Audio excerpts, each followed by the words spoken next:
Market yard కి చేరుకున్నారు. వచ్చిన వైఎస్ జగన్మోహన్ రెడ్డికి Z+ కేటగిరీ సెక్యూరిటీ అనుకుంది. అయినా అక్కడ పోలీసులు కనిపించారు. రూల్స్ వైలేట్ చేసే పరిస్థితి చేస్తున్నారు. పోలీస్ యంత్రాంగం కూడా తెలుసుకోవాలి. అంటే ప్రభుత్వం కావాలని చెప్పి అక్కడి నుంచి పోలీసులు లేకుండా చేశారు. ప్రభుత్వం కాదండి, పోలీసే చేస్తుంటారు. ఎందుకంటే నిన్న కదా పోలీసులు నేను బట్టలిప్పి నిలబెడతానన్నాడు. పోలీసులందరూ నేను బట్టలిప్పి నిలబెడతానన్నాడు. కాబట్టి నువ్వు బట్టలిప్పి నిలబెట్టేందుకు బాబు, మేము నీ దగ్గరికి వస్తే కదా నువ్వు మా బట్టలిప్తో, నీ దగ్గరికి రాకుండా ఉంటే మా బట్టలు ఎవరెప్పుడు మా బట్టలు మేము వేసుకుంటాం. మేము రావని ఎక్కడ ఆగిపోయినట్టు.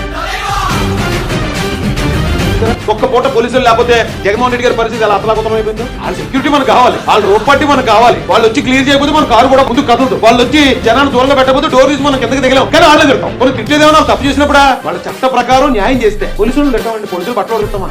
అది మీరు బట్టలు తీసేస్తారని భయపడి రాట మానేసే వేళ రేపు నుంచి కూడా రారేమో చూడండి. మరి మీరు ప్రశ్న పెట్టే సారీ అండి ఏమనుకోకండి, మీ బట్టలు మేమేం ఓడలేమండి అని చెప్పకపోతే మీరు ఎక్కడికి వెళ్ళిన పోలీసులు వచ్చేలా లేరు. ఒకవేళ డ్యూటీ చేసిన ఏఎస్పీ గారు లేదు వెళ్ళాలి, చంద్రబాబు నాయుడు గారు ఒప్పుకోరు. ఎలాంటి డ్యూటీ కంటే వద్దండి బాబు, జగన్మోహన్ రెడ్డి గారి దగ్గరికి వెళ్తే మా బట్టలు తీసేస్తాడైనా మేము వెళ్ళమని బాబు అన్నారనుకో, ఏంటి పరిస్థితి?